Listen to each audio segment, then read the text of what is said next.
북한이 오는 19일 북러 신조약 체결 1주년을 맞아 기념 행사를 개최할 예정입니다. 북한 외교부는 이번 행사를 통해 러시아와의 협력 관계를 재확인할 방침으로 알려졌습니다. 전문가들은 김정은 위원장의 러시아 방문 가능성도 점치고 있습니다. 이번 행사는 우크라이나 전쟁과 한국 대선 등 국제 정세 속에서 북러 관계의 새로운 방향을 가늠하는 계기가 될 전망입니다. 북한은 6월 하순 노동당 중앙위원회 8기 12차 전원회의를 개최할 예정입니다. 이번 회의에서는 상반기 국정운영 성과를 점검하고 하반기 정책 방향을 논의할 것으로 보입니다. 특히 경제 및 국방발전 하수개년 계획의 마지막 해인 만큼 북한은 이번 회의에서 주요 성과를 강조할 것으로 예상됩니다. 일각에서는 외교 노선과 관련된 새로운 정책이 발표될 가능성도 제기되고 있습니다. 김정은 북한 노동당 총비서는 지난달 청진 조선소에서 진수식 중 넘어진 5,000톤급 구축함의 복원을 6월 내로 완료하라고 지시했습니다. 이번 사고와 관련해 북한 당국은 기술적 결함과 인적 요인을 모두 점검 중인 것으로 알려졌습니다. 전문가들은 이번 복원 작업이 북한의 군사력 강화 의지를 보여주는 동시에 관련 책임자에 대한 인사 조치가 있을 것이라고 분석했습니다. 북한이 강원도 원산 갈마 해안지구의 개장을 위해 본격적인 준비에 돌입했습니다. 김정은 총비서는 이번 달 내 개장을 목표로 하고 있으며 이와 함께 중단됐던 외국인 관광 사업도 재개될 전망입니다.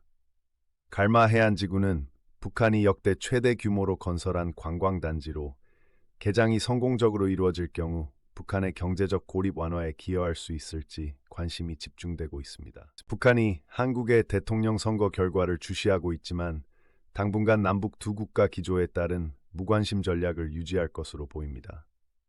전문가들은 북한이 내부 경제 사업과 군사 발전에 집중하는 한편 대선 결과에 따른 주변국의 정책 변화를 살피고 있을 것이라고 분석했습니다.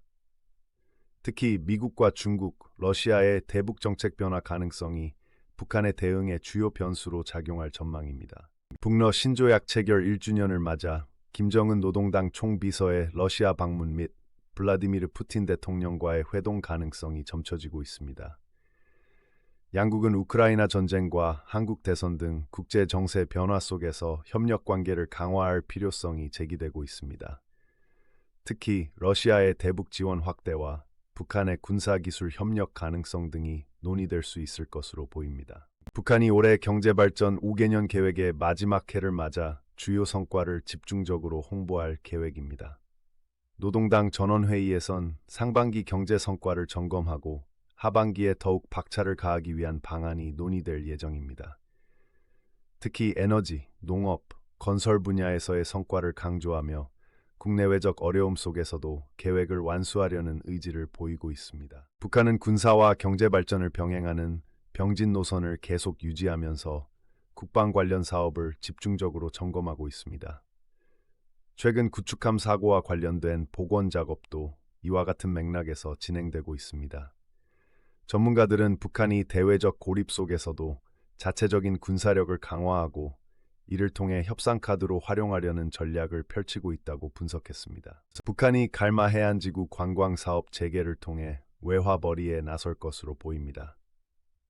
코로나19로 중단됐던 외국인 관광객 유치는 북한 경제에 활력을 불어넣을 수 있는 중요한 수단입니다. 다만 국제사회의 제재와 여행 경보 등이 걸림돌로 작용할 수 있어 북한 당국의 구체적인 실행 계획에 관심이 쏠리고 있습니다. 북한의 하반기 대외 정책 변화 가능성에 관심이 집중되고 있습니다. 올해 말 또는 내년 초 예정된 노동당 9차 대회에선 새로운 5개년 계획이 수립될 예정입니다. 전문가들은 이번 대회에서 북한의 대미, 대남 정책을 포함한 외교 노선이 본격적으로 조정될 수 있다고 내다보고 있습니다. 특히 한국의 새 정부 출범과 국제 정세 변화가 북한의 선택에 영향을 미칠 것으로 예상됩니다.